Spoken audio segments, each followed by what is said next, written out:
Education point study में आप सभी का स्वागत है। तो कक्षा 12वीं सब्जेक्ट इतिहास। तो इतिहास की 3 बुक है, तो हम पहली जो बुक है उसका अध्याय पहले देखेंगे, ईंटें मनके तथा अस्थियाँ। तो इस चैप्टर के 5वां पार्ट है। ऑलरेडी हमने 4 पार्ट अपलोड कर रखा है, तो ये 5वां पार्ट है और इस 5वें पार्ट में इस चैप्टर में सारे टॉपिक करेंगे इस पार्ट में कवर, और इस पार्ट में ये चैप्टर ख़त्म हो जाएगा। तो इसके बाद हम एक 1 शॉट वीडियो लाएंगे इस चैप्टर के ऊपर, उसमें जो सारे मेन जो टॉपिक है वो सारे कवर हो जाएंगे। फिर इसके बाद हम इम्पोर्टेंट क्वेश्चन की वीडियो लाएंगे जो इस चैप्टर के ऊपर होगी।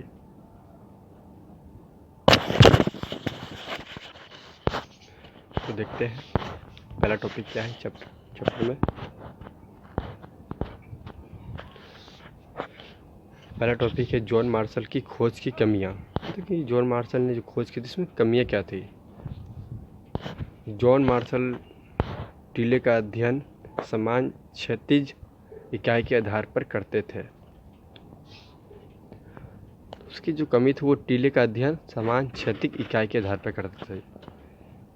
टीले के स्तर पर विन्यास को पूरी तरह अंत थे। इसी कारण बहुत सारी जानकारी हमेशा के लिए लुप्त हो जाती है। तो ये कमी थी, वो टीले का अध्ययन समान क्षैतिज इकाई के आधार पर करते थे, तो इसीलिए जानकारी हमेशा के लिए लुप्त हो जाती थी। बहुत सारी जानकारी जो थी वो गायब हो जाती थी। फिर देखते हैं एक नया टॉपिक, REM विलियर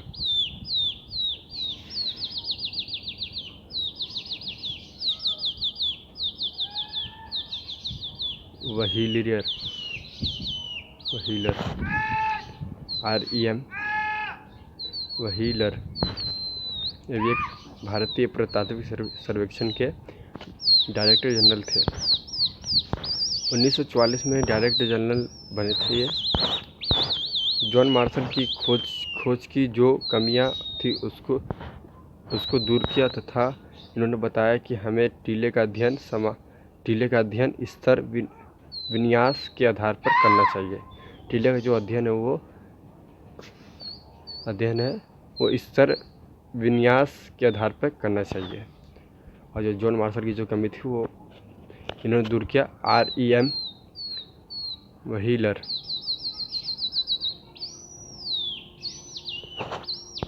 नेक्स्ट टॉपिक देखते हैं, इतिहासकार अतीत का निर्माण कैसे करते हैं। मतलब अतीत के बारे में कैसे बताता है, अतीत का निर्माण कैसे करता है। इस सभ्यता की लिपि से हमें इसके बारे में कुछ जानकारी नहीं मिली। मतलब इस सभ्यता की लिपि से हमें कोई जानकारी नहीं मिलती, क्योंकि इसकी लिपि को पहचान पाना थोड़ा मुश्किल है। पहला पॉइंट देखते हैं इसमें, पुरावस्तुओं की पुनः प्राप्ति, जैसे जो औजार, आभूषण, बाट, मोहर, इन सबको प्राप्त किया गया। सेकंड पॉइंट देखते हैं, खोज की वर्गीकरण। खोज को बांटा गया, वस्तु कहाँ से पाई गई, वस्तु का प्रयोग क्या था, तो इन सब वर्गीकरण में बांटा गया। पुरानी वस्तुओं की तुलना आज के समय की वस्तुओं से की जाती है। नेक्स्ट टॉपिक देखते हैं, हड़प्पा वासियों की धार्मिक मान्यता क्या थी। मात्र देवी की पूजा करना, शिव की पूजा करना, प्रकृति की पूजा करना, शिवलिंग की पूजा करना। तो इसके साथ ये हमारा चैप्टर समाप्त होता है। इस चैप्टर का 5वां पार्ट था, तो 5 पार्ट में ये चैप्टर कवर हो गया।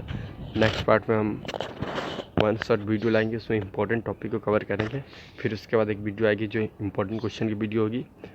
तो thank you for this watching my video.